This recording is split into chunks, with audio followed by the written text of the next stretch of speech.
It was a bold escape in broad daylight. At least one accomplice forced a helicopter pilot to fly over this prison in Saint-Jérôme, which is about 60 or so kilometers north of Montreal. Now, once the chopper was overhead, someone dropped down a ladder or a rope. Those two inmates were outside.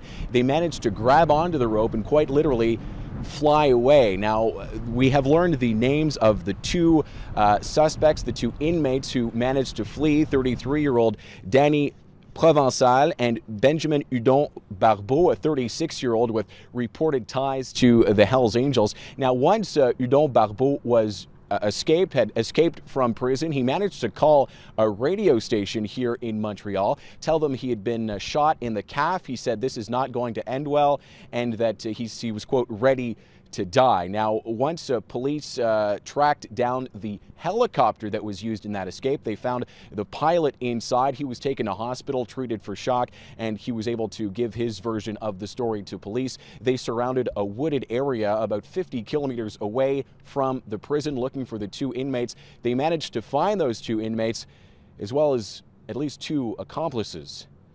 Thomas Dagley, CBC News, Montreal.